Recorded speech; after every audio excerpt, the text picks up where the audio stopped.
How did you guys finance either the acquisition or the opening of the franchise? I had some funds set aside in a money market, and that was my initial. However, I did work with one of the neighborly vendors. We have what they call Pro Trade Net, which is a network of businesses that are partnered with us. And there is a finance company there, and they supported me on my SBA. So I did get an SBA 7A loan to assist with the additional working capital to get trucks and the initial. I think it's they kind of give us a roadmap for the first about 6 months of funds that we would need. Yeah, similar. I purchased an existing one, so I had to pay the seller, a multiple of his earnings, and I also used a combination of savings and a 7A SBA loan, which is fairly the rates are higher now than they probably were a few years ago, but it's a fairly low maintenance loan as long as you pay it. You do have to personally guarantee it, which adds some risk, but it's pretty easy to work with. And like Siobhan said, I think for anybody looking at this space, it is important not just to think about the upfront cost, but you do have to think about the working capital needs and be thoughtful because sometimes the cash flow timing, it's not always, straightforward. So you really gotta probably you want to overcapitalize a little bit to take so you don't have any liquidity problems. So how do you get conviction? Like, do you build a financial model? How do you decide how much revenue and profits, especially the ramp up?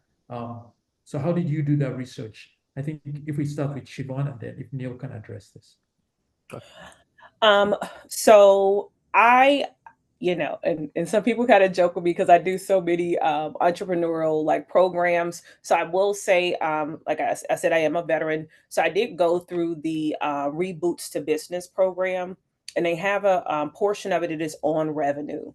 So I did go through that, and it helped me kind of put some framework around um, projected cost, um, definitely digging into the industry even more. Who are my competitors? I am in a very dense city.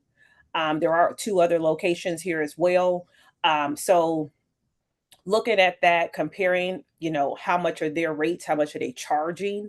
How much can I charge? I think that I did come up with some pretty realistic projections. We have been pretty close to the projections that I've made for my first year to my second year. So we have been very close on those projections. So I'm just looking forward to moving into, pretty much ramping up my plan even further because I do think there's a lot of untapped potential in my territory and just really trying to get integrated into the community even further. Mhm. Yeah, as far as a financial model, I think I'm a finance guy, so the modeling is pretty easy, but a lot of it's based on talking to other franchisees. I bought an existing business, so I had, multiple, probably 4 or 5 years of financials, so I could, get pretty in depth on, the car insurance or the rent. And as far as projecting forward, you can kind of use some rules of thumb for, labor, um, customers. You can really say how much it's getting. Customer acquisition is a big thing. So if I'm going to spend X amount of dollars in marketing, well, how many customers am I going to get out of that? So you could use kind of somewhat historical and somewhat kind of estimate. And so you can use, you know, how many customers I had last year, how many I'm going to keep this year, how much I'm going to spend in marketing, how many new customers I'm going to get. And then you can get pretty in detail on the expenses.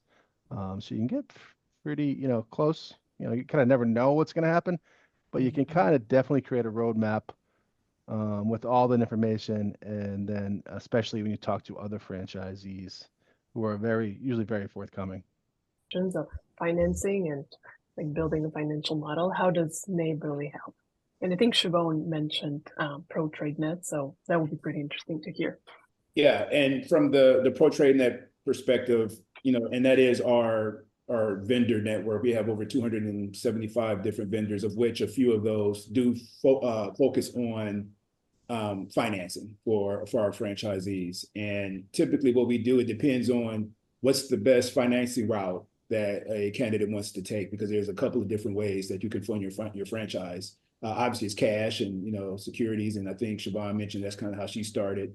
But the most important, not important, but the most popular vehicle for financing franchises is the SBA, right? So we have some partners that help the franchise owners go through that SBA process. They help them pull all their paperwork together. They provide pointers and guidance on their business plan. They make sure everything is all together so that they can truly enhance their probability of being approved for that loan. So we've seen a lot of people use the SBA loan, and then we also see a lot more people using their 401k. And this is something that many people may not know, but you can actually roll over your 401k into a business. It's called ROBS, which is rollover for business startup. And we have some partners within our Pro TradeNet group that focuses specifically on those ROBS to allow candidates to leverage the money that they've accumulated over their career to put that into the business that they have. So that's another key one. And then the third one will probably be home equity line of credits, or HELOCs. We've seen a lot of people leverage equity in their homes to be able to finance their business. And then the second question was around, I guess, the profitability piece. Most of our item 19s in our franchise disclosure document, or FDD, right, which is our huge document that gives you all the information that we can regarding our franchises. Most of them in the item 19 does have revenue information. So you'll see what the average revenues are for a franchise owner. You can see what's the top, 20%, what is their average revenue versus the bottom 20%, the middle, right? So you can get a range that the franchise owners could use to estimate what their revenue potential is. We do not provide anything from a profitability perspective because that's, earnings claims, but, Neil hit the nail on the head, the validation. And I talked about it earlier. I don't want to be a broken record, but those owners usually give great insight into their profitability and their earning potential. And what we've seen is candidates talk to a few owners and get a couple of those perspectives, and they can pretty much triangulate the data that they're getting from everyone to come up with a decent range that gets them comfortable with moving forward. So this is probably where Neighborly shines in this from a standpoint of financing, because we do have the resale department, which most franchisors don't have. And so specifically for resale, you have to have a different kind of SBA loan. You can't do like the normal SBA express process when you're doing a de novo opportunity. So thankfully our team has been around long enough where we've created relationships with many the same vendors that we can also do specifically 7A or dream loans through the 7A process or through the SBA process, so that people can purchase a resale specifically. The same things work also, like HELOC or ROBS. You can do those types of things similarly with the resale, but you cannot do the same type of SBA loan with the resale. But we have vendors for that on our end that we've worked with. And the same thing, due diligence is a lot more specific when you're looking at a resale opportunity. So, not only do you speak with the seller when you're talking to a Neighborly seller, you also will continue to speak to other Neighborly franchise owners so that you can, fact check and put your numbers and projections together, just like you would if you were looking at a de novo opportunity. So, sometimes some guys pay themselves salaries. Some of the guys are more established, some don't. Just say, I usually ask how much, to make it apples to apples, I would ask how much profit, assuming you did not take a salary, is left over for the owners, just to make it apples to apples. Because and then some people are less involved in the business, some people are more. So that's something to think about too. If somebody is like working like an hour a week, it's different than if they're, all in working, a lot of hours like me and Chevonne. So just think about that. Think about that as well when you do.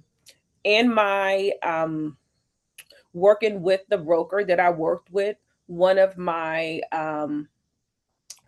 staples that I did say is that I would commit the time that was needed for me to be stabilized within the first 2 years of my business. So whatever time that looked like, because I knew that it would be a great time investment.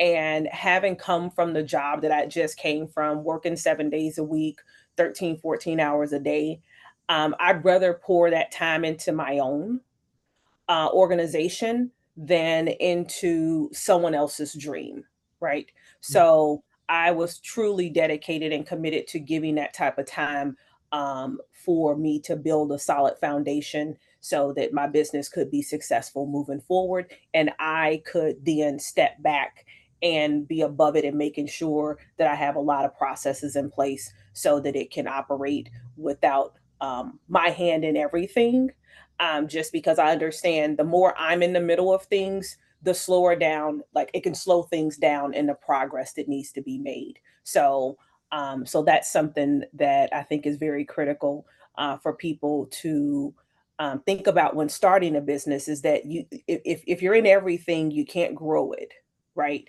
Because it has to grow beyond your perception of it. And you have to allow people to be in their roles within it so that they can execute their task and you can really manage it, right? And lead it forward.